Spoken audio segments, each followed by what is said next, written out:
네, 안녕하세요. 네, 파숑의 세상 답사기 유튜브 1만 구독자 돌파 기념 미니 특강 시작합니다. 다시 한번 감사드리고요. 한 달 만에 딱 1만 명 돌파했네요. 2월 10일이고요. 지금 시간이 1시 좀 넘었습니다. 한 30분 좀 넘을 것 같은데 한번 열심히 해보겠습니다. 제가 이게 녹음 전문적인 장비를 갖추고 하는 것들이 아니기 때문에 이게 중간에 이제 뻑이 날 수 있기 때문에 아무튼 최대한 빨리 끝내고 한번 또 확인을 해보도록 하겠습니다. 네, 지금 제가 조금 전에 캡처를 한 거예요. 구독자 11,290명입니다. 그래서 아이고 참 감사한 일이죠. 이렇게 열악한 장비와 열악한 내용을 가지고 많은 분들이 관심을 가주셔서 좀 더 열심히 해야겠구나. 그런 생각을 하게 했습니다. 다시 한번 감사를 드리고요. 이거 다 제 딸이 해준 거예요. 제가 전혀 할 줄 모릅니다. 그래서 지금 이거 뭐 따로 빼는 것들 잘 모르고요. 이것도 위에 올리는 것도 어떻게 하는지 모르겠습니다. 저는요. 파워포인트 띄워놓고요. 아니면 화면 띄워놓고 요 캡처하는 프로그램 실행만 시키고 녹음하는 거예요. 그래서 그거를 그냥 올리기만 합니다. 그래서 이런 뭐 구성을 어떻게 하는지 저는 잘 모르겠어요. 시간도 없고 솔직히 말씀드리면. 그래서 저는 그냥 최대한 빨리 녹음해서 빨리 올리는 게 제 목적이고요.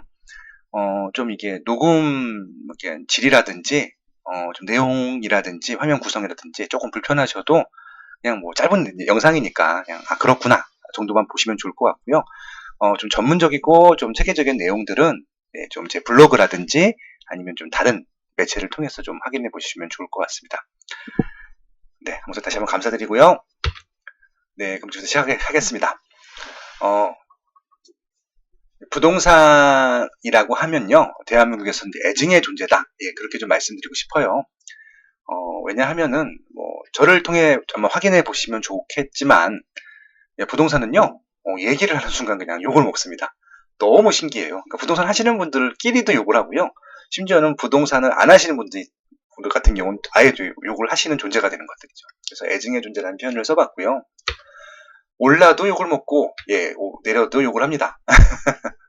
오르면 당연히, 이 오르는 장에 참석하지 못하신 분들이 욕을 하시겠죠. 그러니까 집을 갖고 계시든 집을 갖고 계시지 않든지 간에 욕을 하시고요. 내리게 되면요. 또 집을 갖고 계신 분들은 오히려 욕을 덜 하시는데, 세상이 어떻게 될 것인지 불만이 많으신 분들이 오히려 욕을 합니다. 집을 갖고 계신 분들은 오히려 욕을 별로 안 하시고요. 그래서 그냥 부동산의 존재를 이제 어쩔 수 없는 존재인 것 같습니다. 근데 대한민국에서요, 부동산 관련 생활을 하기 위해서는 방법이 없는 것 같아요. 그냥 욕을 먹을 줄 알고, 그냥 하시는 게 맞을 것 같습니다. 그래서 결국 부동산을 어떻게 해야 될 것인가? 사도 욕하고 안 사도 욕을 할 거면은 그냥 자가로 살면서 행복하게 살자, 그냥. 그런 말씀을 드리고 싶고요. 여러분들도 이런 목적으로, 이런 마음가짐으로 행복한 부동산 라이프 생활을 하시면 좋겠다는 말씀을 먼저 드리고 시작을 해보겠습니다. 대신 이왕 살 거면 제대로 사자. 이런 말씀을 드리고 싶은 것들이고요. 솔직히 이제 이 말씀 때문에 이 말씀대로 해드리고 싶어서 저도 그렇게 살고 있으니까 제가 칼럼을 쓰고 책도 쓰고 뭐 강의도 하고 그랬던 것 같아요. 일단은 뭐 이런 제 회사 생활 이외의 활동들로 부가적인 매출이 생기는 것들은 사실인데요. 생각보다 많지는 않아요. 그러니까 제 회사 생활을 하는 생기는 월급이 훨씬 더 많고요. 그러니까 그런 것들을 상업적으로 활동하는 거 아니냐라고 말씀하시는 분들이 많으세요. 그건 어쩔 수 없습니다. 그러니까 제가 공짜로 해드릴 수는 없잖아요. 그러니까 강의를 하는데 저만 공짜로 할 수 없잖아요. 그리고 제가 거기에 드리는 폼과 뭐 시간과 이런 것들이 있을 텐데 그런 것들에 대해서 저는 정당한 보상을 받고 진행하는 것 뿐이고요. 그렇다고 제가 누구처럼 1,000만 원씩 이렇게 받지는 않잖아요. 기껏 해봤자 3만 원, 5만 원 받고 하는 것들이니까. 그리고 또 저 혼자 갖는 것도 아니고, 강의를 제가 주최한 적은 단 한 번도 없고요. 초대해 주시면은 가서 강의를 하고, 강사를 받고, 보통 그렇게 진행을 합니다. 근데 그럼에도 불구하고 그런 욕을 먹으면서 진행하는 이유는요, 그냥 재미있기 때문에 합니다. 그러니까 이 재밌는 것을 저 혼자 알고 있으면 너무 좀, 아쉽잖아요. 그래서 좀 나누고 싶었던 것들이고요. 다행히, 많은 분들이 도움을 받고, 지금 많이 도움이 된다라고 말씀을 하셔서, 그거 때문에, 그런 것들에 대한 피드백을 받고, 저 역시 힘을 얻어서 하루하루 좀 이렇게 부동산 관련 활동들을 하고 있다라고 봐주시면 좋을 것 같아요. 그리고 이제 대한민국 부동산 투자라는 3부작을 썼는데요. 이 책을 쓴 이유도요, 이런 요청들 때문에 했다라고 봐주시면 좋을 것 같습니다. 호갱노노입니다. 호갱노라는 사이트가 있죠. 예, 심상민 대표. 지금 직방에서 인수를 했는데, 2015년도에 생긴 사이트입니다. 굉장히 취지가 좋았죠. 예, 지금 직방과 똑같은 취지를 갖고 있는데, 호갱은 호구 고객이란 뜻이고요. 호구 고객은 만만한 거죠, 고객이. 그러니까 얼마나 만만하면은 호구로 알겠습니까? 그죠? 그래서 적어도 호갱이 되지 말자는 차원으로 이 칼럼을 쓰고 책을 쓰고 강의를 하고 있는데요. 결국은 나만의 의사결정 기준을 갖자는 것들입니다. 그래서 나만의 의사결정을 갖게 되면은 기준을 갖게 되면은 호갱이 되지 않겠다라는 말씀을 드리고 싶은 겁니다. 그래서 공부가 좀 필요하다. 예, 최소한 기본적인 공부는 필요하다. 그래서 저는 최소한의 공부만 하자고 말씀을 드린 겁니다. 고차원적인 것들은 저도 몰라요. 솔직히 말씀드리면. 제가 뭐, 여러분들 부자로 만들어줄 수는 없을 것 같고요. 최대한, 그러니까 최소한, 손해는 보지 않게 해드리고 싶어서 그렇게 좀 활동을 하고 있다라고 보시면 좋을 것 같습니다. 많은 분들이 제 강의가, 제 책은, 제 칼럼은 늘 똑같다라고 말씀을 하세요. 예, 너무 수준이 낮다. 예, 근데 저는 그렇게밖에 할 수가 없어요. 왜냐면 저는 제가 갖고 있는 목표는 딱 여기까지니까 그렇습니다. 제가 10% 이상, 그러니까 상위 10% 미만의 전업 투자자들 대상으로 강의를 할 수는 없잖아요. 그런 것들은 뭐 알아서 하시는 것들이고요. 그런 것들을 또 강의를 듣고 싶어서 뭐 수천만 원 들으시는 분들도 있는데 그건 제 영역이 아닙니다. 저는 그냥 거의 그냥 대중적인 부동산 활동을 하고 있다라고 보시면 좋을 것 같아요. 그러니까 제가 바라는 것들은 부동산의 대중화입니다. 부동산 지식의 대중화. 그러니까 이제 세상의 기준을 조금 올려드리고 싶은 것들이고요. 일반 시민들의 그리고 좀 정책을 만들거나 이런 정책을 펼치거나 아니면 건설사들의 좀 취지각을 좀 이 소비자 베이스로 낮춰보고 싶은 겁니다. 그런 중간에서의 활동을 하고 있다라고 봐주시면 좋을 것 같고요. 뭐 그런 활동들이 뭐 혹자의 눈에는 적폐로 보이기도 했나 봅니다. 그러니까 저는 투기를 주장하거나 그러고 싶은 것들이 아니라 호갱을 방지하자는 목적으로 진행을 하고 있다라고 봐주시면 좋을 것 같습니다. 그래서 왜 호갱이냐고 반문을 하시는 분들이 있습니다. 그러니까 뭐 좀 정리를 해보겠습니다. 왜 호갱이라는 평가를 받는지. 일단 부동산 전업 강사들한테 호갱이 됩니다, 여러분들. 그렇잖아요. 그렇죠? 찍어주면 가서 사시잖아요. 그러니까 그런 거 하지 말라고 말씀을 드리고 싶은 것들이고요. 네, 그리고 정보 지자체 호갱이 됩니다. 왜냐하면은 이게 명확하게 개별 개개인마다 어떻게 하라는 지침을 안 줍니다. 정부 지자체. 이건 정부 지자체 잘못이 아니라 그럴 수밖에 없잖아요. 정부 지자체는 100% 국민들을 대상으로 만들다 보니까는 이게 어느 한쪽에 쏠리지 않게 하려는 노력들을 계속 하고 있는 겁니다. 그런 것들이 정책을 만드는 것들입니다. 근데 그런 것들이 본의 아니게 이 부동산에 대한 메커니즘을 모르시는 분들한테는 정부가 집을 줄 거야. 정부가 집값을 낮춰줄 거야. 그때까지 기다려라는 메시지로 잘못 오해를 할 수 있다는 것들이죠. 이건 정부 지자체 때문이 아니라 그 내용들을 받아들이는 국민들이 호갱이 될 수 있습니다. 예, 그러니까 이런 말씀이에요. 그래서 정부나 지자체 말도 무조건 믿지 마십시오. 라고 뭐 방송에 나왔다고 하더라고요. 그러니까 이 부분만 캡처를 해가지고 아마 나갔던 것 같은데요. 세상이 그렇습니다. 제가 원하는 대로 의사 전달이 안 될 때도 있다. 그래서 여러분들은 그런 것들도 호갱이 되지 말았으면 좋겠다라는 차원으로 좀 이해를 해주셨으면 좋을 것 같고요. 또 하나는 진짜 적폐들이 있어요. 제 주변에도 있습니다. 솔직히 말씀드리면 그렇습니다. 근데 저는 적어도 이런 적폐들이 하는 주장들은 옮기지 않습니다. 추천도 하지 않고요. 어떤 부분들이 있는지 좀 말씀을 드리고자 합니다. 먼저 부동산 전업 강사들한테 호갱이 될 수 있다는 부분들은요. 특정 분야를 가지고 세상에 모두 다 그렇게 적용되는 것처럼 얘기를 하는 경우가 있습니다. 타이밍 투자를 해야 된다. 쌀 때 사서 비쌀 때 사야 되는데 지금이 그 타이밍이다. 뭐 이런 식이죠. 상품의 질이나 입지의 질에 대해서 설명을 거의 하지 않습니다. 그리고 호재가 발생하면은 무조건 투자하자고 하죠. 근데 제가 여러 번 말씀드리지만 호재가 호재로 끝나는 경우가 50%가 넘습니다. 그리고 또 하나 뭐냐면 가격이 싸면 무조건 들어가라고 합니다. 가격이 싼 것들은 왜 싼지를 한번 의심을 해보자는 것들이죠. 예, 그런 말씀을 드리고 싶고요. 또 하나는 정말 이기적인 투자들이 많은데요. 나만 손해보지 않으면 된다고 합니다. 그러니까 꼭지에 파는 거죠. 그러니까 꼭지인 것들을 속이고 그러니까 아무리 그러니까 이런 것들에 대해서 조금 이제 어떻게 보면 도의적인 책임을 지지 않는 부분들도 부분이 있습니다. 그래서 그런 부분들 그러니까 결국은 나만 손해 보면 되는 것들이 아니라 어떻게 보면 같이 가는 사회이기 때문에 어느 정도는 좀 공유를 할 필요가 있다. 그런 말씀을 드리고 싶은 것들이고요. 또 하나는 뭐냐면요. 갭 투자만 자꾸 강요하시는 분들이 있으세요. 그러니까 전세가랑 매매가랑 갭만 적은 것들을 계속 추천하는 것들이죠. 근데 그런 것들은 이미 여러 가지 사이트라든지 여러 가지 정보를 통해서 누구나 알 수 있단 말이에요. 그것들은 이제 머리를 쓰지 않는 활동이잖아요. 부동산 그건 투자 활동도 아니고 공부도 아니에요. 그러니까 갭이 적은 걸 찾는 것들은 아무것도 아닙니다. 오히려 이제 이런 부분들에게 호갱이 될 수 있기 때문에 적어도 이런 식으로만 강요하거나 뭐 가르치거나 찍어주거나 아마 이런 강좌들이 더 비쌀 것 같습니다. 그렇게 여러분들이 스스로 통제를 하시고 걸으시란 말씀을 드리고 싶은 겁니다. 그러니까 공부를 좀 하시란 말씀을 드리고 싶은 것들이고요. 정부에게 호갱. 네, 이 부분이 굉장히 민감하죠? 아마 또 이 부분만 또 캡처해서 뭐 방송에서 나올지도 모르겠는데, 아무튼 풀로 좀 기억을 해두셨다가 여러분들이 좀 활용하셨으면 좋겠습니다. 투자자는 모두 적폐인가요? 네, 이 말씀부터 드리고 싶었습니다. 대한민국 부동산 시장이요. 일단은 아파트만 놓고 보면요. 6대 4입니다. 뭐냐면요. 6이 자가고요. 4가 임대입니다. 일단은 6이 더 많아요. 자가가. 놀랍지 않으십니까? 네, 그런데요. 이 40%의 임대 구성비 중에서도요. 85%는 민간 임대자들이 공급을 하고요. 15%만 공공이 공급을 합니다. 그러니까 이제 임대 시장에서도 민간 임대가 훨씬 더 역할이 많은 겁니다. 그러면은 민간 임대 85%는 다 적폐인가요? 이거 제가 정답을 드리지는 않겠습니다.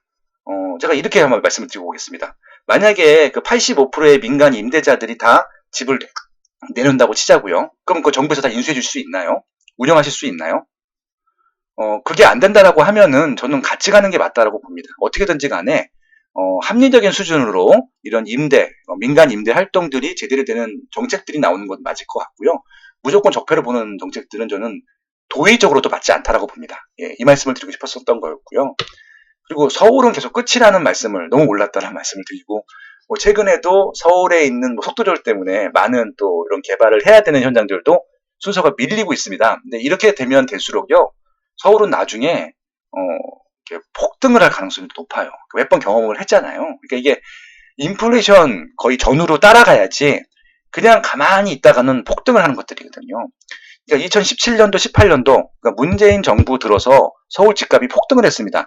저는 이것이 문재인 정부의 부동산 정책 때문이 아닙니다. 라고 말씀을 드리고 싶어요. 왜냐하면은 그 전에 금융위기라는 게 있었어요. 그래서 부동산을 사는 그런 심리가 위축이 돼 있었는데 그래서 2007, 8년도 이후부터 2013년, 14년까지는 거의 암흑의 시즌이었습니다. 서울 같은 경우는. 그것들이 응축이 돼 있다가 2017년도, 18년도에 폭발을 했을 뿐이에요.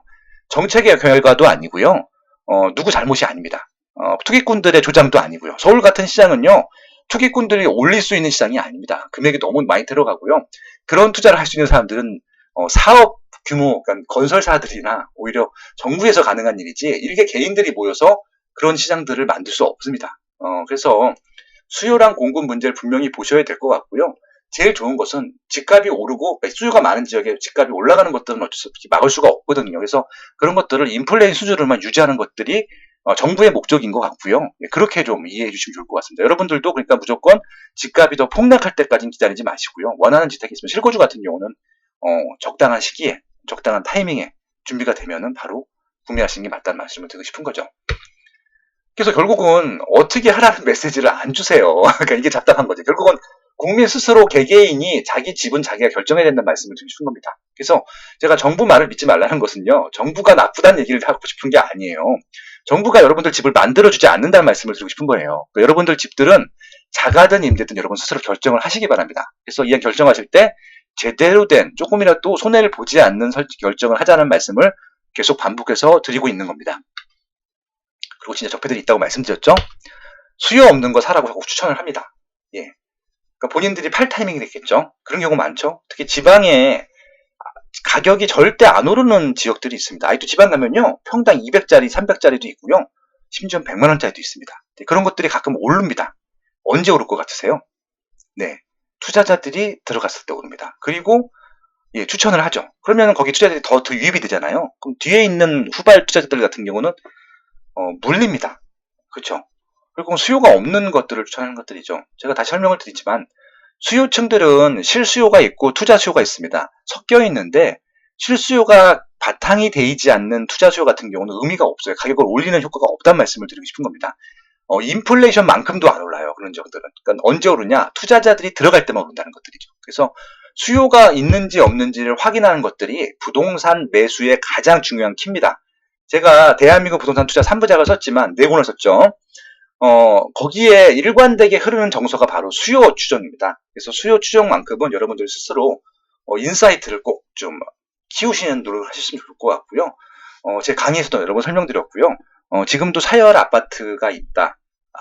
아파트는 있다라는 책에, 최근 책이죠. 거기다가 앞부분을 꽤 많이 할애를 해서 그 부분을 설명한 겁니다. 좀 한번 읽어보시면 좋을 것 같고요. 그리고 대안 없는 비판을 강요한 사람은 진짜 적폐라고 생각을 합니다. 10년 동안 계속 폭락을 주장하신 분이 있습니다. 집을 사지 말라는 얘기는 하지 않았다고 합니다. 근데 폭락할 거야. 난 집을 사라고 사지 말라고 하지는 않겠어. 지금 무슨 얘기를 하고 싶은 걸까요? 대안 없는 비판이잖아. 뭐 어떻게 하라는 얘기예요? 그러면서 국민들은 어떻게 하라는 얘기를 안 하고요. 정부한테 요청을 합니다. 양질의 공공주택을 공급하라고요. 지금까지 정부가 양질의 공공주택을 공급할 수 있었으면은 민간 임대시장이 85%를 차지할 수가 없었겠죠. 이거는 미국도 마찬가지고 일본도 마찬가지고 영국도 마찬가지고 그렇게 많은 분들이 부러워하는 북유럽도 마찬가지인데요. 정부가 해줄 수 없습니다. 정부가 해주려면요. 세금을 50% 60% 걷어가야 돼요. 여러분들 그 돈을 버는 것들에 50% 60%를 걷어가야 되는데 그렇게 걷어가고도 부족하다는 말씀을 드리고 싶은 겁니다. 결국은 대안 없는 비판을 하지 말고 결국은 개개인별로 어떤 대안을 찾아야 되는지를 찾는 것들이 더 중요하다라고 생각을 합니다. 결국은 기다리면 해결이 안 된다는 말씀을 드리고 싶은 건데요. 무조건 기다리라고 하는 사람들은 오히려 그 사람들이 적폐라고 보시면 될 것 같습니다. 왜냐하면 저희는 오늘 하루도 의식주 생활에서 벗어날 수가 없기 때문에 그렇습니다. 그래서 의식주 생활을 하려면요. 무조건 기다려서는 해결이 안 된다는 말씀을 드리고 싶은 것들이고요. 적극적으로 내가 찾아야 된다. 답을 찾아야 된다. 그런 말씀을 드리고 싶습니다. 그래서 쓴 책이 대한민국 부동산 투자 3부작이었고요. 제가 이런 책 별로 쓰고 싶지 않았어요. 왜냐하면 이것들 같은 경우는 뭐 투자책이라기보다는 부동산을 매수하는 방법에 있어서 어떤 부분들을 이론적으로 알고 있으면 되는지를 쓴 책입니다. 아마 이전에 제가 썼던 책들 기억하실지 모르겠지만 수도권 알짜 부동산 답사기라든지 흔들리지 마라 집살기 온대라든지 그다음에 부자의 지도 이런 부분들 같은 경우는요. 결국 그렇습니다.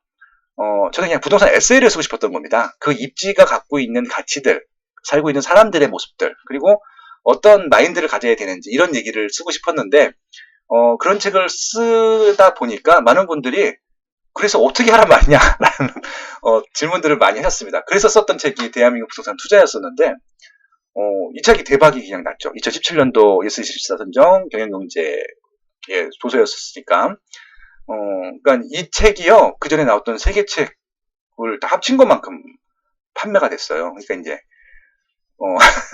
많은 분들이 이런 부분들이 궁금해하셨다는 것들입니다. 그래서 이제 이 책을 쓰고 났더니 대한민국 부동산 책이라는 쓰고 났더니 그 입지를 그러면 어떻게 봐야 되는지가 더 중요한 거예요. 그러니까 이론은 총론을 쓴 거였고요. 강론을 써야 되는데 2017년도가 어떤 시장이었었냐면은 문재인 정부가 들어서서 파리 대책이 나왔던 시장입니다. 그리고 서울시 부동산, 그러니까 생활권 계획이 나왔던 시간이었습니다. 정부에서는 부동산이 떨어질 것이기 때문에 조금 이게 좀 관망하자라는 좀 그 정책이 나왔었고요. 서울시에서는 개발 계획을 발표한 겁니다. 그러니까 이게 서울시랑 정부가 의견이 엇갈린 거예요. 개발을 할 텐데 기다려라. 이렇게 결론이 난 거잖아요. 그래서 제가 이때가 제일 혼란했을 때였어요. 2017년도 후반기가. 그래서 서울시 생활권 계획 8,900페이지 양을 가지고 썼던 책이 서울 부동산의 미래였었는데요. 서울을 썼던 이유는 서울 부동산 공부를 하게 되면 전국 부동산을 다 공부할 수 있겠더라고요. 이해할 수 있겠더라고요. 그래서 그 9,000페이지 되는 것들을 정리했던 게 서울 부동산의 미래였었는데, 이 책이 제 책 중에서 제일 많이 팔린 책입니다. 지금도 제일 많이 팔리고 있고요. 서울이 아니어도 옳은 곳으로 온다가 순위상도 높지만 이게 누적으로는 훨씬 더 많이 팔렸습니다. 아마 이 책 같은 경우는 제가 개정편도 낼 예정인데, 왜냐면 계속 바꾸고 있기 때문에, 왜 서울 부동산의 미래가 많이 팔렸냐면요. 여기는요, 정답만 얘기해놨어요. 그러니까 이제 장점, 단점이 있을 텐데, 단점 부분들을 다 빼고 실질적으로 각 입지가 갖고 있는 장점들을 받고 그 장점들이 본인에 맞다라고 생각하면은 선택을 하면 될 수 있을 정도로 풀어놓은 겁니다. 그래서 그리고 미래를 제가 써놨잖아요. 그때 미래 가치를 보는 데 있어서는 서울을 완벽하게 이해할 수 있는 하나의 그런 이론서라고 보시면 좋을 것 같습니다. 그래서 요 두 가지 책들이 2017년, 18년도에 굉장히 많이 팔렸었고요. 네, 그래서 혹시 읽어보지 않으신 분들은 읽어보시면 좋겠다는 말씀을 드리고 싶은 것들이고요. 서울 얘기를 하다 보니까 전국이 다 해서 5천만이 넘는데 나머지 4천만에 대한 얘기가 없는 거예요. 그래서 제가 서울이 아니어도 오를 곳은 오른다 같은 경우는 좀 정리를 해드리고 싶었어요. 왜냐면은 솔직히 말씀드리면 그렇습니다. 서울은요 부동산에 있어서 정답과 같아요. 그러니까 100점짜리 정답은 없겠지만은 99.98점짜리 정답입니다. 근데 지방은요 정답이 서울보다는 좀 적어요. 그러니까 아무리 잘하려고 해도 서울보다 좀 빠지는 부분들이 있습니다. 가장 중요한 게 제가 수요라고 말씀드렸잖아요. 수요가 서울이 월등히 많습니다.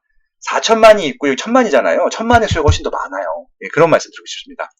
4천만이 살고 있는데 수요가 2천만밖에 안 되고요. 거의 2천만 이상이 서울 수요예요. 그럼 어떤 말씀을 드리고 싶은 건지 이해하시겠죠?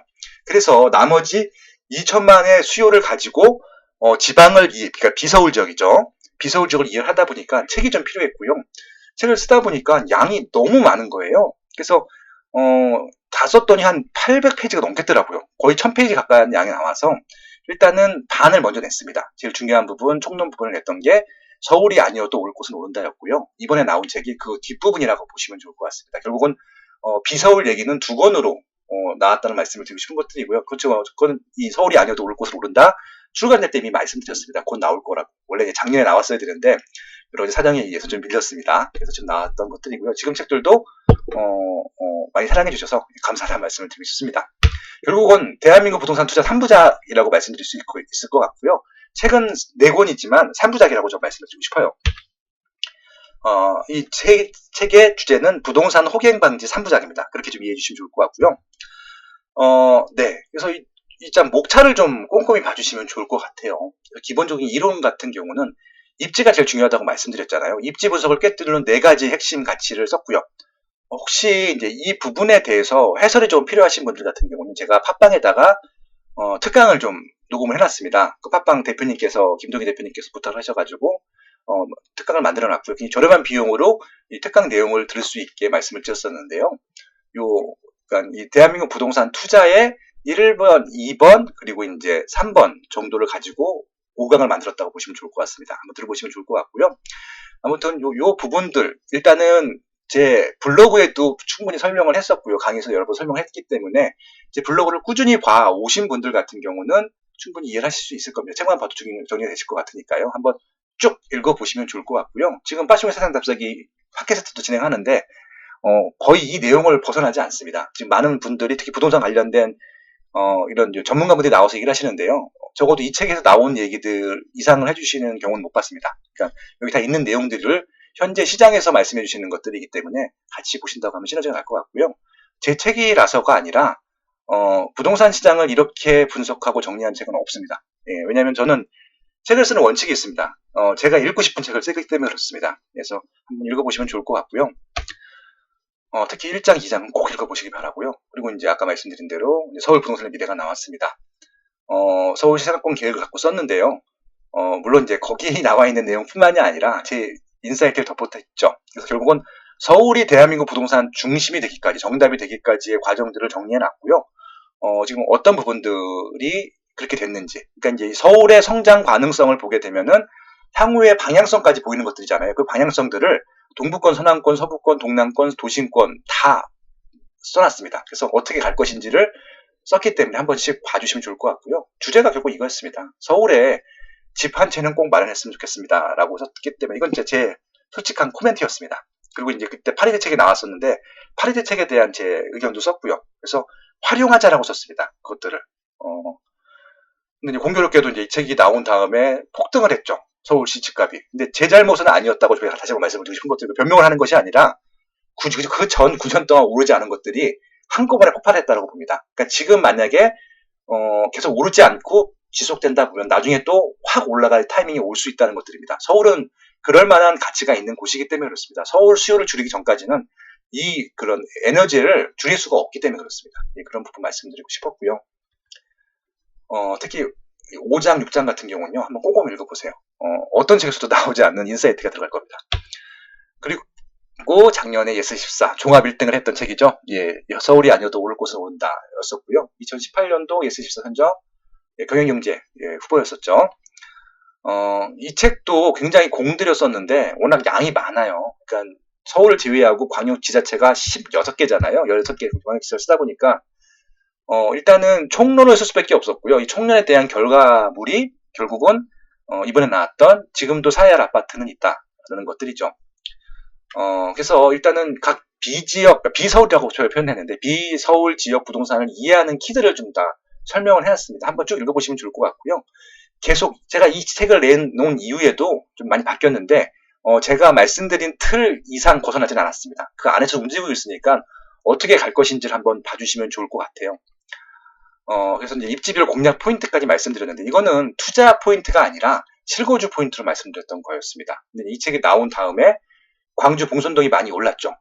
근데 광주 봉선동이 많이 오른 이유는 이 책이 나왔고 제가 강의를 했기 때문이 아니거든요. 마찬가지로 광주 같은 경우도 2000년대 하나도 오르고 있지 않다가 최근에 와서 많이 오른 것 뿐입니다. 이게 에너지라는 것들입니다. 왜냐하면 제가 이 책에 언급했던 그런 중소도시 같은 경우가요. 그러니까 시군구 단위로 했을 때 몇 개겠습니까? 거의 100개 가까이 되잖아요. 근데 100개 중에서 왜 대전 둔산동이랑 광주 본성동 오른 것만 가지고 그러신지 모르겠습니다. 왜냐면 제가 창원도 엄청 강조했고요. 포항도 강조했고요. 청주도 강조했고 천안도 강조했는데 이 지역들은 아직도 조정 중이거든요. 이 지역들은 왜 안 올랐을까요? 저도 의문이네요. 오히려 그런 광주 본선동이나 대전 둔산동 같은 경우는 오히려 언급을 거의 안 했거든요.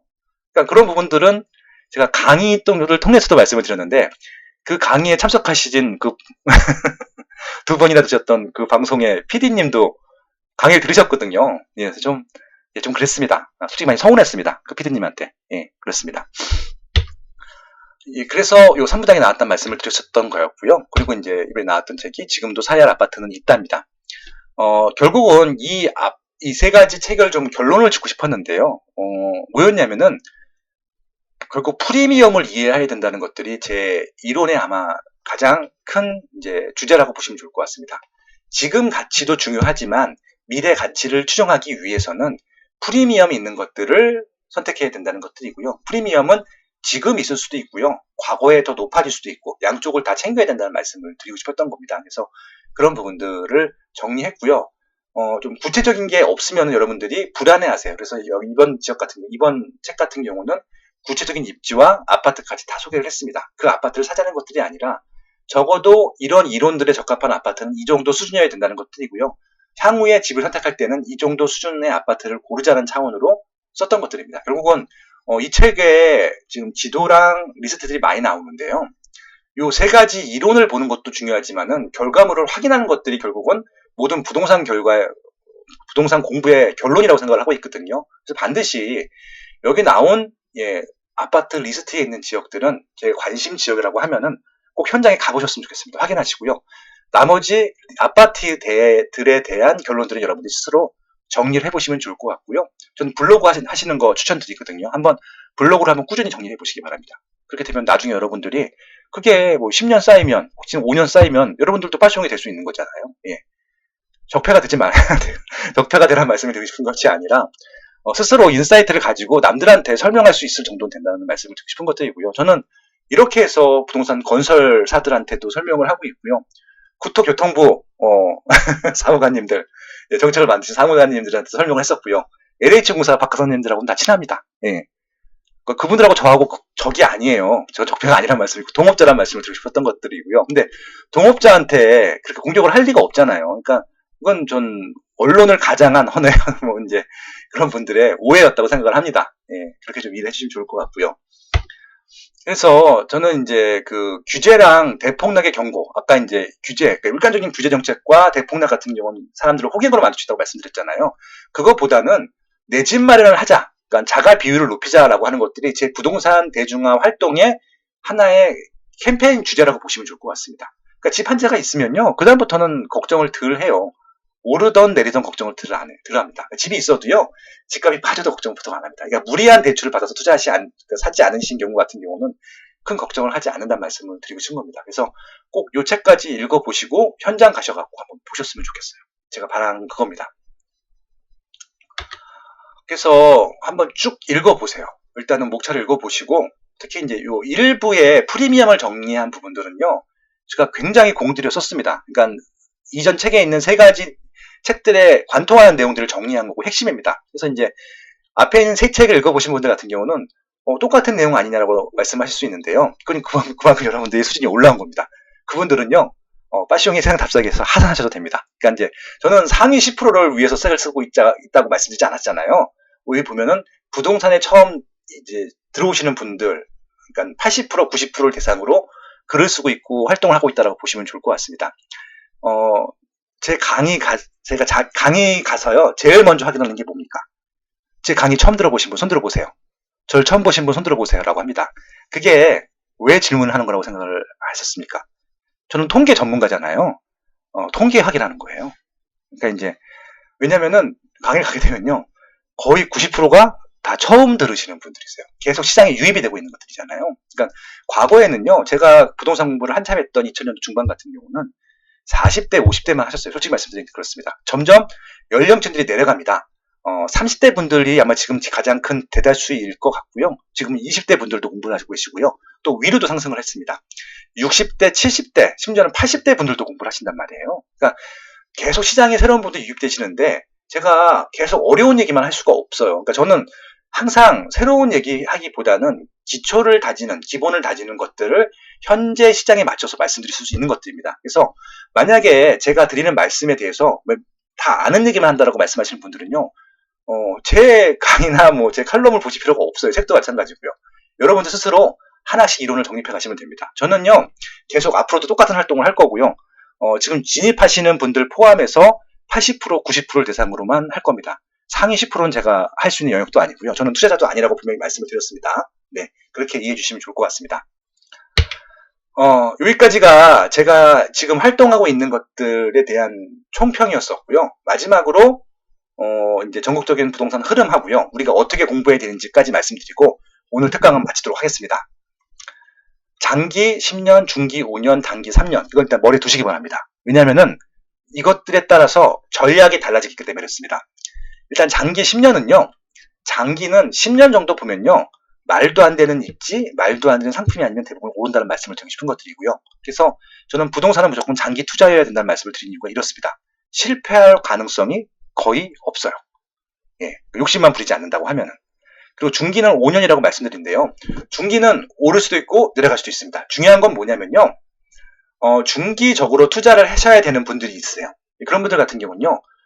장기보다는 굉장히 디테일하게 이런 상품 조건, 입지 조건을 따지셔야 된다는 말씀을 드리고 싶은 것들이고요. 중기가 오르려면요.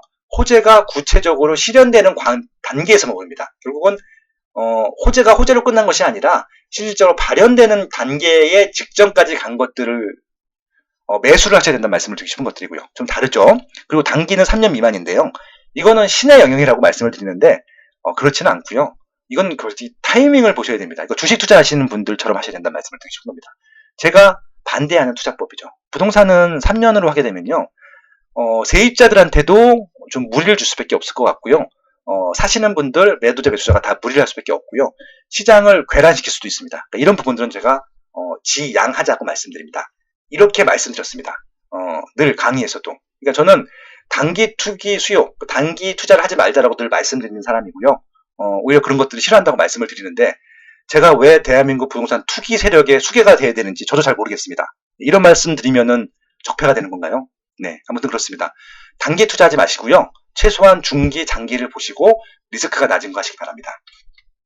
그래서 지난 10년간의 변동률을 보시면요. 수치는 제 블로그에 나와 있는 것들이기 때문에 참고적으로 하시면 좋을 것 같고요. 저와 하는 후배죠. 아놀드 군에게 늘 정리해주고 있는데요. 빨간색들이 오르는 거고요. 파란색들이 내리는 것들입니다. 그러니까 10년 정도 되면 오르지 않은 적들이 없다는 말씀을 드리고 싶은 겁니다. 근데 잘 보시면요. 파란 적들이 있어요. 10년 동안 절대적인 금액, 그러니까 이게 상승률이 아니라 절대적인 금액이 오르지 않은 지역들이에요. 놀랍지 않으십니까? 네. 지금 양주, 동두천, 의정부, 남양주, 고양, 파주, 인천 서구, 동구, 중구, 남동구, 용인, 처인구, 이런 데들 왜 빠졌을까요? 지방은 아예 없죠? 지방은 빠진 적이 없죠. 이제 그것도 말씀을 드릴 텐데 수도권 같은 경우는 왜 10년 동안 가격이 오르지 않은 적이 생겼을까요? 네. 왜 생겼을까요? 부동산 가격이 오르지 않는 이유는 딱 두 가지입니다. 입지가 나쁘거나 아니면은 너무 비쌌거나입니다. 둘 중에 하나죠. 너무 비싼 것들은 거품이라고도 할 수 있었죠. 아마 그런 것들이 복합적인 요인으로 섞여 있었을 텐데요. 10년 전이 어떤 시장이었었냐면은 2007년도, 8년도였어요. 그러니까 금융위기 직전에 우리가 굉장히 많이 올랐습니다. 그러니까 이제 노무현 정부도 정확히 2003년도부터 2006년도까지, 정확히 2007년도까지 금융위기 오기 전까지 미친 듯이 올랐습니다. 그러니까 지금 상승률보다 훨씬 더 많이 올랐습니다. 그러니까 지금 거의 10년 동안 오른 그런 상승률이요. 매년 올랐다고 보시면 될 것 같아요. 그만큼 많이 올랐기 때문에 솔직히 거품 시장이 있었습니다. 상품 가치나 입지 가치 대비 많이 올랐던 지역들이 조정을 받았다고 봐주시면 좋을 것 같습니다. 상대적으로 수요가 많지 않은데 수요의 양보다 오히려 과평가됐던 지역들이 조정을 받았다고 봐주시면 좋을 것 같습니다. 그렇게 이해하시면 되는데 이제 지금까지 왔던 것들이 중요한 것이 아니라 향후에 어떻게 갈 것인지가 중요한 것들이잖아요. 그러면은 지금까지는 그런 입지가치 상품 가치가 떨어졌기 때문에 마이너스가 되는데 이런 지역들에서 올라갈 수 있는 여지들이 있는지를 봐야 되는 것들이잖아요. 그렇게 이해하시면 되죠. 그럼 예를 한번 들어볼게요. 고양시가 지금 일산 서구, 일산 동구, 덕양구가 있는데 일산 서구랑 동구는 마이너스였고요. 덕양구는 올랐습니다. 덕양구는 거의 6% 올랐고 일산 같은 경우는 5%가 빠졌죠. 그러면 거의 10% 차이가 나는 거잖아요. 상승률만 따지고 보면은 왜 이런 일이 생겼을까요? 지난 10년 동안에 어떤 일이 있었나 보시면 되는 것들이죠.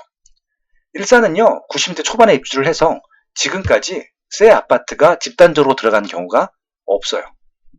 식사지구, 덕이지구, 그것도 이미 10년 전이니까 그 지역들 빼고는 없어요. 그러니까 다 구축이란 말이죠. 근데 그에 비해서 덕양구 같은 경우는요, 계속 새 아파트가 들어섭니다.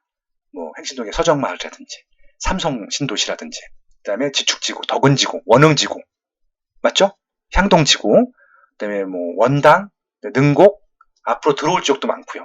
그래서 계속 새 아파트 이슈가 있기 때문에 덕양구는 입지도 좋아지고 새 아파트도 공급됐기 때문에 많이 올랐던 것들이죠. 그에 비해서 고양시, 일산, 서구, 동구 같은 경우는 집단적으로 새 아파트가 들어오진 못했습니다.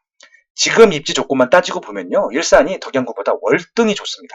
그렇잖아요. 거의 25년 차 되는 기반시를 갖고 있는 것들이기 때문에 입지에 대한 프리미엄, 기반시설에 대한 프리미엄은요, 시간이 갈수록 더 좋아집니다. 웬만하면 더 좋아지기 때문에 그렇습니다. 상가도 더 많이 생기고, 학교도 더 많이 생기고, 교통망도 좋아지고, 그렇기 때문에 그렇습니다.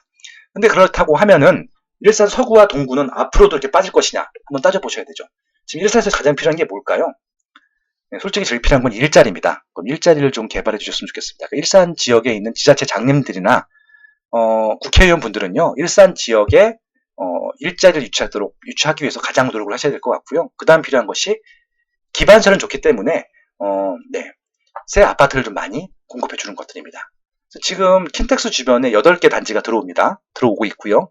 아마 고양시 통틀어서 제일 비쌀 겁니다. 왜냐하면 일산시의 가장 좋은 기반시설에다가 새 아파트가 들어오기 때문에 그렇습니다. 그래서 지금 일산 같은 경우는 그 지역 말고는 좀 없어요. 제가 볼 때가. 그렇죠. 백석역에 지금 요즘 YCT 입주를 했는데 지금 인기 많죠. 근데 딱 그거 한 단지입니다. 그렇잖아요. 그렇죠. 그럼 지금 어떻게 해야 돼요?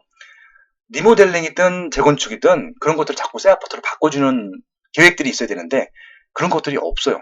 그러니까 여러분들은요, 지자체 장이나 국회의원 뽑으실 때 그런 것들 공약을 넣고 적극적으로 추진하시는 분들을 뽑아주셔야 됩니다. 왜냐면 그 지역의 현안인 거잖아요. 그럼 서울 같은 경우는 어떻게 하셔야 돼요? 서울은 지금 굉장히 낡았잖아요. 이런 것들을 도심 재생이 아니라 좀 근본적으로 해결할 수 있는 부분들을 해결해 주시는 게 맞을 것 같습니다. 그리고 지방을 위해서 서울에 몰려있는 일자리들을 좀 분산시키는 것들도 하나의 방법이 될 것 같고요. 서울에 거주 환경을 좀 쾌적하게 하는 것들도 하나의 방법이 될 것 같습니다. 그렇게 각 지자체마다 현안들이 있단 말이에요. 그런 것들을 좀 구체적으로 생각을 해보시고요. 선거 전에 여러분들이 요청을 하세요. 예. 그러니까 그런 것들이 아마 선진 국민들이 해야 될 일이라고 생각을 합니다. 아무튼 제가 별 얘기까지 다 하네요. 네, 10년 동안 변동률이 이렇다 말씀드리고 싶은 것들이고요. 1년 동안의 변동률 보세요. 그 10년 동안의 변동률을 보면요, 부산이 제일 많이 오르고 서울, 경기, 인천이 제일 조금 올랐잖아요. 그래서 부산은 아마 이제 조정이 될 거란 말씀을 드리고 싶었던 거였고요. 서울, 경기, 인천은 더 올라도 된다라는 말씀을 드리고 싶은 것들입니다. 보세요 한번. 진짜 거짓말처럼 부산 같은 경우는 조정이 되고 있고요. 서울은 더 많이 올랐죠. 예, 그런 부분 말씀드리고 싶었어요. 그러니까 부산 같은 경우는 이게 정책의 결과가 아니잖아요. 경상북도도 정책의 결과도 아니고 경상남도도 정책의 결과가 아니잖아요. 거기는 규제를 안 하고 있거든요, 원래. 근데도 나아지는 거 보면 이거는 그동안 많이 올랐던 것들이 자율 조정을 하고 있다. 이렇게 봐주시면 되는 것들이죠. 결국은 좀 장기적으로 보고 단기적으로 봐야 되는데, 단기적으로 볼 때는 이런 부분들을 좀 예상하기가 어렵다는 말씀을 드리고 싶은 것들이고요. 준비는 해야 된다는 말씀을 드리고 싶은 겁니다. 근데 보세요. 서울이요. 1년 동안 12.6%가 올랐습니다. 아까 1년 동안 25%가 올랐죠. 그러니까 9년 동안 12%가 올랐고 나머지 1년 동안 11%가 오른 겁니다. 좀 이상하잖아요. 그러니까 결국은 오를 때가 돼서 올랐다는 말씀을 드리고 싶은 거예요. 네, 그렇죠? 근데 이제 지금 워낙 많이 올랐기 때문에 서울도 단기간에 12%면 너무 많이 오른 거거든요. 인플레이션이 2%에서 5% 사이잖아요. 너무 많이 올랐죠. 그래서 결국은 최근 1년 동안을 보면은, 1개월 동안을 보면은 조정되는 것처럼 보이죠. 예, 지금 관망세매라고 보시면 좋을 것 같습니다. 이것들이 오를지 내릴지는 조금 더 지켜봐야 될 것 같고요. 지방 같은 경우는 지금 경상권은 조정 중이고, 이쪽에 지금 대전 쪽하고, 호남권은 조금 이제 오르고 내리고를 반복하고 있다. 이 정도로 봐주시면 좋을 것 같습니다. 결국은 제가 드리고 싶은 말씀은요. 전국이 동일한 시기에 다 따로 놀고 있다는 말씀을 드리고 싶은 것들이고요. 그 이유는 수요 규모도 다르고 오르는 폭도 다르고 입지 조건도 다르고 그런 부분들을 다 고려해야 되기 때문에 전국을 다 볼 필요는 없지만 적어도 관심 지역을 이해하려면은 이런 변화들, 장기적인 관점, 중기적인 관점, 단기적인 관점을 통해서 이해를 해야 된다는 말씀을 드리고 싶은 겁니다. 이것은요, KB 부동산 지수입니다. 2008년도부터 제가 한번 캡처를 해봤고요. 여기가 서울이고요. 여기가 부산이고, 여기가 이제 아마 대구일 겁니다. 그죠? 대구죠? 예. 그렇게 한번 이해해 보시면 좋을 것 같은데요. 같은 시기에도요, 빨간 건 오른 거고, 파란 건 내린 거잖아요. 이게 너무 재밌지 않아요? 이게 언제냐면은 2009년도부터 2010년도 사이입니다. 이쪽에 부산권은 엄청 올랐네요. 2009년도부터. 부산은 2009년도부터 올랐죠. 근데 서울은 그때부터 빠지기 시작했습니다. 2010년도 전후에 서울 수도권은 하락 추세였고요. 부산, 경남권은 상승 추세였습니다. 너무 재밌죠? 네. 그리고 여기는 2010년도부터 2012년도까지인데요. 2012년 전후죠. 서울 수도권은 완전 암흑기, 부산, 경남권은 완전 호황기죠. 새빨갑니다. 그러니까 하락하는 지역이 단 하나도 없죠. 이럴 때 이제 오르지 못할 지역들, 그러니까 수요가 없는데도 투자 수요가 들어가서 오르는 지역들이 생깁니다. 이렇게 될 때 이제 거품이 생기는 것들이죠. 그래서 아무튼 이런 시기가 오히려 좀 조심하셔야 된다는 것들이고요. 예, 오히려 이제 이렇게 하락할 때 있잖아요. 이럴 때들이 부동산 공부하기는 되게 좋죠. 저는 2012년도 전 때 개인적으로는 서울 이렇게 빠지는 것들 보면서 너무 신기했어요. 입지가 좋은 데 빠지네 이런 것들과 너무 많았었거든요. 그래서 그런 것들 공부할 수가 있는 것들이 굉장히 좋은 시기였다 말씀을 드리고 싶고요. 오히려 이렇게 상승할 때는요, 이게 좋은 건지 나쁜 건지 구별하기가 어려워요. 예, 그래서 좀 이렇게 비교하시면서 보셔야 된다. 그런 말씀 드리고 싶습니다. 그리고 2014년도 전후에 보세요. 서울 수도권이 보합이 됐고요. 좀 하락세가 좀 멈춘 거죠. 그 다음에 부산, 경남권도 보합. 여기는 상승하다가 멈춘 거고요. 여기는 하락하다가 멈춘 거고 좀 다릅니다. 오히려 대구, 경북권이 상승하는 것들이죠. 이것들은 아마 부산, 경남권에서 투자 세력들이 올라온 거죠. 예, 그렇게 이해하시면 되죠. 그리고 자체 수요도 증가했다고 보시면 될 것 같고요. 제일 재밌던 시장이 언제였냐면요. 2015년도였습니다. 2015년도는요, 다 올랐어요. 파란색이 하나도 없죠. 그쵸? 그러니까 제일 대한민국 역사상 이런 시장은 거의 없었습니다. 왜냐면 지방은 거의 안 올랐었거든요. 그러니까 지방은 그냥 인플레이션만큼 갔는데 지방 통틀어서 서울 포함해서 거의 동시다발적으로 다 올랐어요. 굉장히 해피했던 어떻게 보면 투자자들한테는 네. 그래서 2016년 전후로 해서 서울 수도권은 상승 추세를 완전히 들어섰고 부산 경남권은 상승 추세를 유지했고 대구 경북권은 완전 호황기였죠. 그래서 대구가 부산을 역전하는 그런 예 그런 좀 놀라운 또 일도 있었죠.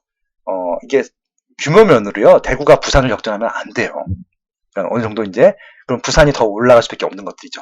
예, 그런 것들입니다. 왜냐하면 대구를 무시해서가 아니라 지금 대구 수성구는 부산을 이미 넘어간 지역인데 대구 전반적인 평균으로 보면요 부산을 넘어갈 수가 없거든요. 부산이 훨씬 수요가 많기 때문에 예, 그런 부분들을 말씀드리고 싶었던 겁니다. 2017년도 전후가 문제가 생기기 시작하는 시장이죠.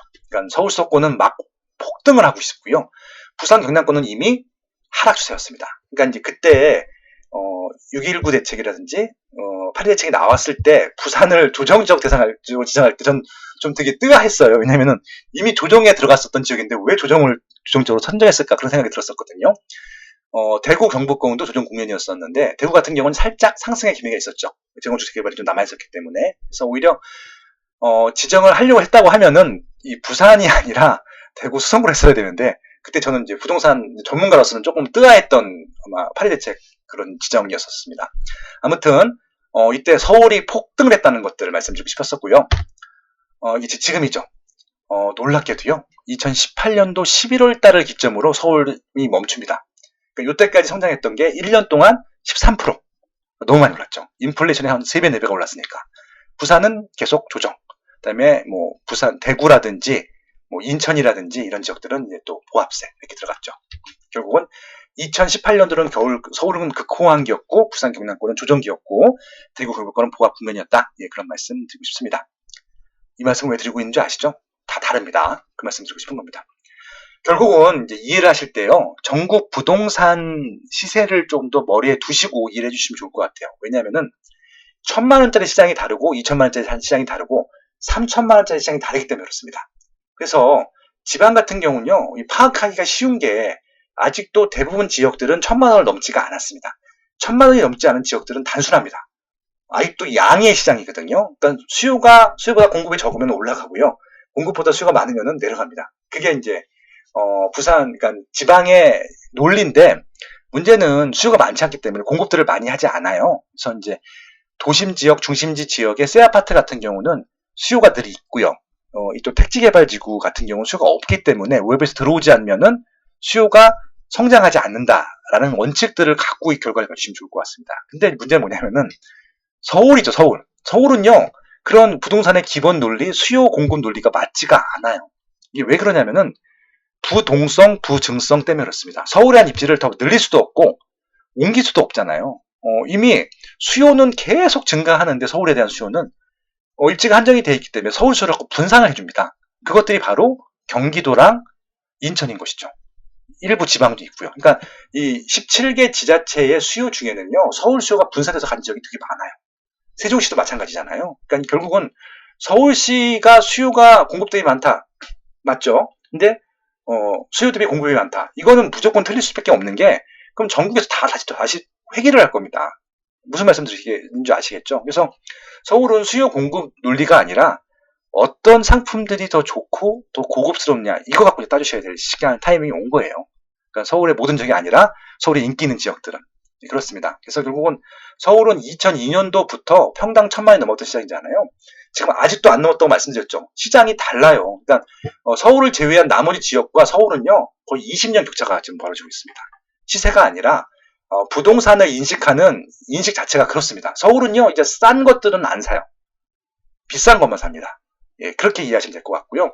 지금 서울에서 그런 것들 현상들이 경기도의 대도시들 세종시, 제주도, 부산, 대구, 인천, 울산, 대전, 경상남도, 광주까지도 이제 그런 현상들이 발생했다라고 하는 것들이고요.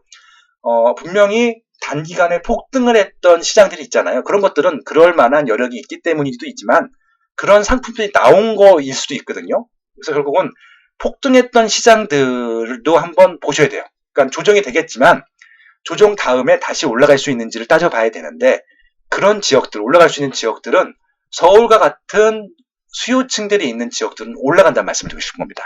예, 그렇게 좀 이해해 주시면 좋을 것 같고요. 그래서 서울은 지금 무조건 좋은 곳만 가는 시장이고요. 광역시도 그런 시장으로 들어섰다는 말씀을 드리고 싶은 것들이고요. 일부 도 지역도 그런 질적인 시장으로 진입을 했다라는 말씀을 드리고 싶은 겁니다. 예. 그리고 또 하나 당부시고 싶은 게 뭐냐면요. 이게 2000년도부터 2018년도까지의 아파트 평당 시세인데요. 지방은 빠진 적이 별로 없죠. 근데 서울 같은 경우는요. 빠질 때가 있어요. 그쵸? 그러니까 이제 요때 사고 요때 부동산 시장을 보시는 분들은 비관론자가 될 수밖에 없잖아요. 근데 제 말씀대로 한번 해보세요. 10년 동안 보신 분들 있죠? 무조건 올라있죠? 예, 그 말씀 드리고 싶은 겁니다. 10년 동안 장기적으로 보게 되면요. 오를 수밖에 없다는 것들을 말씀드리고 싶은 겁니다. 서울을 제외하고 보면요. 경기, 인천이 서울과 비슷하게 가죠. 그 이유는 서울의 수요이기 때문에 그렇다고 말씀을 드린 거죠. 예, 경기, 인천 제외가 되면은 지방은 거의 상승이 하락이 없죠. 예, 툭 튀어나온 지역은 요건데 저기 대전입니다. 대전, 인천. 예. 근데 재밌는 것은 2016년도 이후로요. 빠지는 지역들이 생깁니다. 그죠? 예. 여기도 이제 질적인 시장이 시작됐다는 것들이고요. 이 조정기가 끝나게 되면은 다시 올라가긴 할 텐데 그때 모든 아파트, 모든 지역이 다 올라가진 않는다. 왜? 질적인 시장이기 때문에 그런 말씀 드리고 싶습니다. 시장이 변하고 있다는 말씀 드리고 싶은 것들이고요. 그래서 입지 경쟁력이 다르다는 것들 꼭 기억해 두시기 바라고요. 상품 경쟁력도 다릅니다. 그리고 입주민 경쟁력도 다릅니다. 입지랑 상품 경쟁력은 이해를 하셨을 것 같고요. 입주민 경쟁력이 뭐냐면요. 경제력입니다. 그 입지에 그 상품을 살 수 있는 경제력이 다르기 때문에 다른 지역과 비교가 되지가 않아요. 그러니까 이제 압구정 현대 아파트 사시는 분들하고요. 네, 서울의 하위구 있죠. 도봉구, 중랑구, 금천구 사시는 분들하고 완전 다르신 분들입니다. 그러니까 키 바잉 팩터라고 하는데 물건을 구매할 때 고려하는 요소가 다르단 말이에요. 그렇죠? 반포동에 계신 분들하고 또 다른 분들이고요. 더 재밌는 것은요. 강남구에서도요. 압구정 사시는 분들하고요. 청담동 사시는 분들하고요. 대치동, 개포동 다 달라요. 일원동 다르고요. 그러니까 그런 것들이 다르기 때문에 같은 잣대로 보게 되면 답이 안 나온다는 말씀을 드리고 싶은 겁니다. 그래서 지방의 아파트 있는 이해하는 논리로 서울 아파트를 이해한다? 100% 적중하지 않습니다. 무조건 틀리고요. 서울의 아파트를 이해하는 방법으로 지방 아파트 이해한다? 완전 다른 논리입니다. 기준이 다르다는 말씀을 드리고 싶은 것이고요. 그래서 부동산은 이런 거 공부하셔야 돼요. 예. 그래서 똑같은 패턴으로 매수대랑 상관 천장하면 안 된다는 말씀을 드리고 싶은 것들이고요. 참고는 해야 됩니다. 언제 오르고 언제 내리고 있는지. 특히 내리고 올라갈 때를 보셔야 되는데 내렸다가 올라가지 않는 상품들을 공부하셔야 돼요. 왜? 이제 그런 것들은 이제 안 올라갈 테니까. 똑같은 패턴으로 움직이지 않기 때문에 그렇습니다. 예를 들어서 2012년도 14년도에 갭 투자를 엄청 하셨던 분들 지금 돈을 많이 버셨는데 지금 안 올라갈 가능성이 높습니다. 지금부터는. 왜 그럴까요? 새 아파트가 많아졌어요. 그러면은 그때까지는 새 아파트가 적었기 때문에 그래도 경쟁력이 있었는데 새 아파트랑 경쟁하면 무조건 집니다. 같은 입지 내에서는 그런 부분들 똑같은 패턴으로 움직이지 않는다는 것들이고요. 현재 트렌드를 또 이해해야 된다는 것들이죠. 지금 새 아파트를 좋아하는 것도 트렌드지만 또 핵가족화 하는 것들도 트렌드고요. 그 다음에 아파트에 사셨던 분들이 더 좋은 아파트를 선택하는 것들도 트렌드입니다. 그리고 더 좋은 입지로 가려고 하는 것도 트렌드고요. 거꾸로 나쁜 쪽으로 가려 하지 않기 때문에 좋은 쪽, 좋은 상품들은 수요가 증가를 하는데 나쁜 쪽, 나쁜 상품 같은 경우는 수요가 감소하고 있다는 말씀을 드리고 싶은 겁니다. 그리고 가장 중요한 게 뭐냐면요. 내가 매수 못한다고 무조건 거품 가격이 아니라는 말씀을 드리고 싶은 겁니다.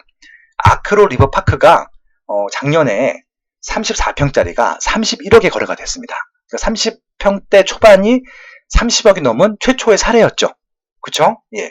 그 아파트를 매수하는 층들은 바보가 아니라는 말씀을 드리고 싶은 겁니다. 수요층이 있다는 것들이고요. 그러니까 이제 모든 사람들이 모든 아파트를 다 살 필요는 없는 거잖아요. 제가 회사에서 하는 일들이 그런 수요층을 파악하는 것들이거든요. 강남구에 평당 5천짜리 아파트를 분양하는데 전 국민들이 다 수요가 있을 필요는 없는 거잖아요. 일반 분양분이 한 보통 1000개, 1000세대라고 하면은 100세대 전후잖아요. 그러면 100세대만 구하면 되는 거예요. 평당 5천만 원에 그 아파트를 매수할 수 있는 100세대가 있으면 수요가 있는 거죠. 그러니까 나머지 뭐 5천만 명은 구매를 못해. 근데 한 1000세대가 구매할 수 있어. 그럼 수요가 있는 거잖아요. 그리고 10대 1로 있는 겁니다. 이해하시겠습니까? 일반 분양분이 100개면요. 1000세대 정도의 구매 수요층이 있으면은 10대 1이 되는 거예요. 그러니까 나머지 5천만 명이 구매 못해도 된다는 말씀을 드리고 싶은 겁니다. 그렇죠? 그래서 이거는 지역마다 다르기 때문에 지역별로 디테일하게 보셔야 된다는 말씀을 드리고 싶은 겁니다. 그렇죠? 그래서 고려해야 될 시장 변수가 있는데 입지마다 중요도가 다르다는 말씀 드렸고요. 새 아파트가 먹히는 지역이 있고요. 학교가 먹히는 지역이 있고 일자리가 먹히는 지역이 있고 교통이 먹히는 지역이 있습니다. 그런 것들 따져보셔야 된다는 말씀을 드리고 싶은 거고요. 하지만 너무 걱정할 필요가 없다. 이 말씀을 제가 드리고 싶었습니다.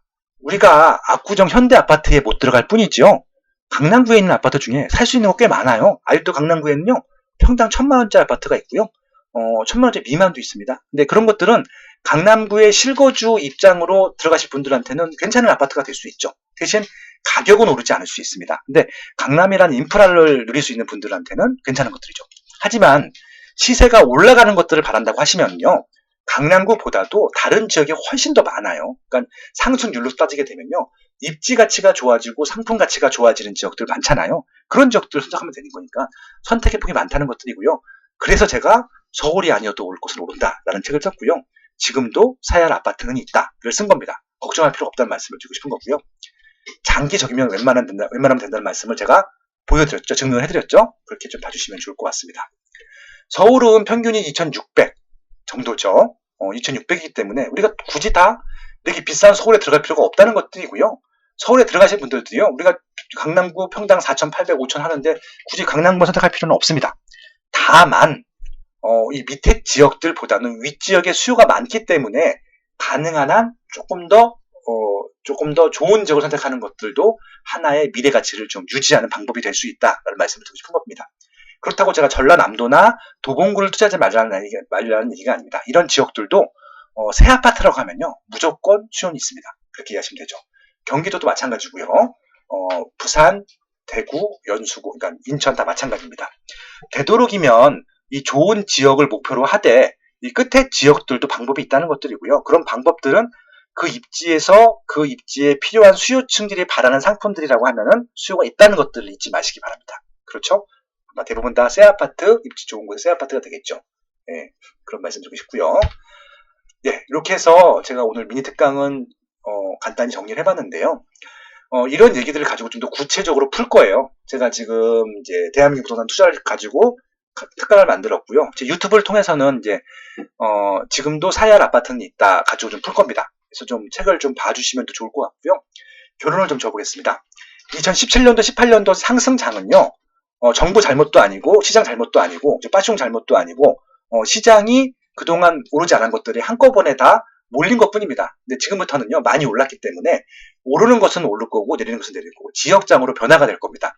철저하게 입지 경쟁력, 상품 경쟁력으로 분화가 될 예정이기 때문에 여기에 대한 대비를 하셔야 된다는 말씀을 드리고 싶은 것들이고요. 중요한 것은 단기적인 조정이 중요한 게 아니라 조정 이후에 시장이 어떻게 전개될 것인가를 보셔야 된다는 말씀을 드리고 싶은 겁니다. 그래서 결국은 부동산은 최소한 중기, 바람직하게는 장기적인 전략이 필요하다라는 말씀을 드리고 싶은 거예요. 그리고 제가 말씀드렸지만 실수요하고 투자 수요가 있을 텐데 실수요만 있다면 가격이 오르지 않기 때문에 실수요 플러스 투자 수요가 있는 지역들을 보셔야 됩니다. 투자 수요는요 미래의 가치에 투자하는 거기 때문에 투자 수요도 분명히 있어야 됩니다. 현재 가격이 중요한 게 아니죠. 그러니까 왜 이런 말씀을 드리냐면요. 지금 가치가 비싸다고 하더라도 미래 가치가 더 비싸질 것들을 선택하셔야지 지금 가치가 싼 것들을 선택하시면 안 된다는 말씀을 드리고 싶은 겁니다. 결국은 현재 가격이 중요한 것이 아니라 미래 가치 성장 가능성이 더 중요하다는 말씀을 드리고 싶은 것들이고요. 그래서 결국 우리가 미래 가치에 집중해야 되는 이유가 바로 여기에 있는 것이죠. 하지만 중요한 건 뭐냐면요. 저는 투자 가치보다 실거주 가치가 더 커요. 왜냐면은 이것이 없으면요. 투자 가치만으로 들어가는 지역들은 100% 거품입니다. 그러니까 실거주 수요가 있는지를 확인하시고 있다라고 하시면 그때부터 투자 수요가 얼마큼 들어오는지를 확인하셔야 되는 것들이죠. 그렇게 이해하시면 될 것 같습니다. 이런 얘기들은요. 빠숑의 세상 답사기 블로그에 다 있습니다. 제가 드릴 말씀은 제 블로그에 100% 다 있고요. 오히려 100%, 20%, 130% 다 있기 때문에 하루에 하나씩만이라도 제가 써드리는 칼럼 실천해 가시면 좋을 것 같고요. 이해하시면 좋을 것 같습니다. 그리고 이제 팟빵이 있습니다. 그러니까 팟빵에는요, 좀 현재 이슈들을 전문가 입장에서 설명을 드리는 것들이기 때문에 빠숑의 세상 답사기 매주 월, 수금 올라오는데 꼭 다 들어주시기 바라고요. 아까 말씀드린 대로 대한민국 부동산 투자에 대한 이론이 조금 더 필요하신 분들. 왜냐면은 기본 지식이 없으면요. 제가 어떤 말씀을 드려도 아까 제가 실거주 수요가 이해가 돼야지 투자 수요를 이해할 수 있다고 말씀드렸잖아요. 기초 지식이 없으면요. 제가 어떤 말씀을 드려도 뜬구름 잡는 얘기가 되잖아요. 그래서 대한민국 부동산 투자의 정석이라고 하는 특강을 제가 녹음을 해놨으니까 이거 꼭 들어보시면 좋을 것 같습니다. 이게 10,000원밖에 안 해요. 그래서 이거 한번 다운받으셔서 여러분들이 여러 명이 돌려보셔도 좋으니까 이렇게 좀 활용하시면 좋을 것 같고요. 텍스트로 이해가 부족하신 분들은요, 팟빵과 유튜브 꼭 보시면 좋겠습니다. 유튜브하고 이 팟빵이 좋은 것은 제가 소리로 말씀드리잖아요. 훨씬 더 이해도가 높으실 겁니다. 하루에 하나씩만 들어보셔도 좋을 것 같고요. 이왕 들으시는 거, 예, 꼭 구독해서 들으시고요. 좋아요 꼭 누르시고, 응원 댓글도 좀 눌러주시면 좋을 것 같습니다. 예, 제가 드릴 말씀은 다 말씀드렸고요. 마지막으로 제가 팁을 좀 드리려고 합니다. 이번 주말부터요, 답사를 가시면 좋겠습니다. 하루에 한 군데씩이나. 예, 그래서 그 지역 가셔서 맛집도 좀 가시고, 드시고, 아파트도 보시고 오시면 좋을 것 같은데요. 일단 서울 수요층이 제일 많다고 말씀드렸기 때문에 제가 서울 아파트 리스트를 드리는 이유는요. 네, 서울에 제일 좀 볼만한 아파트가 많기 때문에 그렇습니다. 그리고 제가 초판 한 장만 드렸다고 말씀을 드리는데 이걸 초판만 드리냐고 말씀을 드리는데 초판이 얼마나 감사합니까? 솔직히 예약 판매하는 건데 제 책 내용도 안 보고 사주시는 분들인데 선물 드리는 게 당연한 거잖아요. 그건 당연하다고 생각을 합니다. 앞으로도 계속 이런 선물은 드릴 거고요. 아무튼 이제 리스트를 활용하는 방법을 가르쳐 드릴 텐데요. 첫 번째 제 페이지입니다. 강남구랑 서초구에서 좀 검색해 볼 지역들 코멘트를 써놨고요. 정리해 드렸습니다. 최소한 이 정도 아파트들을 보셔야 된다는 말씀을 드릴 겁니다. 이 아파트를 사라는 말씀이 아니에요. 이 아파트들의 의미는 뭐냐면요. 일단 시세들이 높아요. 부동산에서 가장 중요한 거는 가격인데 가격이 비쌀수록 좋은 아파트입니다. 그거는 그냥 절대적인 법칙이라고 보시면 좋을 것 같습니다. 근데 이 좋은 아파트들이 왜 인기가 많고 좋은지, 이건 단순히 가격만 비싼 아파트가 아니고요. 어떤 아파트냐면요. 사람들이 많이 찾는, 검색을 하는 아파트입니다. 제가 빅데이터 분석을 해가지고 다 뽑아놓은 거예요. 그래서 이 아파트를 사람들이 왜 많이 검색을 하는지 한번 봐주시면 좋을 것 같습니다. 그쵸? 그래서 레미안 대치 팰리스, 예, 아이파크, 역삼 아이파크 이런 단지들이 왜 대치동, 삼성동, 역삼동에 있는 아파트들이 왜 인기가 많은지 한번 봐주시면 좋을 것 같고요. 그 얘기들은 제 특강을 통해서나 블로그를 통해서나 유튜브를 통해서 많이 설명을 드렸기 때문에 이렇게 시너지를 매칭해 보시면 좋을 것 같고요. 이 지역 가셔갖고요. 이 지역, 이 아파트를 중개하시는 중개업자 분들한테 꼭 물어보세요. 최고의 전문가 분들이시니까요. 최고 지역 전문가들이시니까는요. 이렇게 확인해 보시면 좋을 것 같고요. 서초구를 가시면 당연히 아크로리버파크 보셔야 되죠. 이거는 지금 현 시점에서 가장 비싼 아파트죠. 평당 9천이 넘었죠. 그래서 평당 1억이 되는지 여부가 뭐 관건이라고 하시는데 저는 그게 하나도 중요하지 않아요. 왜? 아크로리버파크가 평당 1억이 될까요? 안 될까요? 좀 100% 된다고 봅니다. 그러니까 지금 1억이 되고 안 되고가 중요한 게 아니라 향후 3년 후 5년에 될 거잖아요. 그건 것들이죠. 좀 재밌는 게 레미안 반포, 그러니까 레미안 퍼스티지입니다. 이 아파트는 지금 10년차 아파트가 됐죠. 2009년도 입주를 했으니까 이 아파트가 평당 7천을 합니다. 예, 평당 3천만 원대 분양을 해서 7천을 하거든요. 이런 것들을 보시란 말씀을 드리고 싶은 거예요. 그러니까 10년이 지났음에도 불구하고 이 가치를 어떻게 유지할 수 있을까? 그런 것들. 반포 자이, 반포 리체. 이 반포 자이가 레미안 퍼스티지보다 더 비싸게 분양을 했는데 왜 가격은 더 쌀까? 뭐 이런 것들도 한번 보시면 좋을 것 같고요. 그럼 입지 조건이 들어가는 것들이죠. 예, 그다음에 반포 리체는 갑자기 왜 밑에 있었는데 올라갔을까? 조식 서비스를 하더라. 이런 것들 한번 분석을 해보시는 것들이죠. 제 블로그에 다 있어요. 예, 그다음에 레미안 신마포 팰리스 같은 경우는 잠원동인데 꽤 비싸단 말이에요. 이게 평당 2,800에 분양했는데 어떻게 6천이 될 수 있었을까? 이런 것들 한번 고민해 보시는 것들이죠. 그래서 현장에 가셔야지 그 답을 볼 수 있습니다. 반포동이라는 입지에, 잠원동이라는 입지에, 서초동이라는 입지에 이 상품들이 어떤 의미가 있는지를 한번 현장에서 검증해 보시는 것들이죠. 그래서 최소한 가서 현장 답사하시라는 의미로 아파트 리스트를 정리해 드린 것입니다. 이것들을 사셔도 되고요. 왜냐면 실거주 아파트로서는 최고의 단지들이니까 사시는 거 전 추천드리죠. 근데 이제 이것들이 비싸기 때문에 이 정도 가치가 안 되라고 하면은 그 다음 아파트가 뭔지 찾아보시는 것도 하나의 공부가 될 수 있겠죠. 그리고요, 지금도 사열 아파트는 있다에서도 참 방문해 보시라고 제가 다 정리를 해드렸습니다. 과천시가 나옵니다. 과천시에 이런 아파트들 리스트가 있잖아요. 한번 가보시는 겁니다. 지금 재건축이 진행하고 있는, 이게 80도 입주 아파트들은 다 재건축을 진행하고 있을 거잖아요. 그럼 재건축을 진행하는 아파트들, 과거, 미래의 모습들을요, 이미 재건축해서 입주한 아파트들이 있거든요.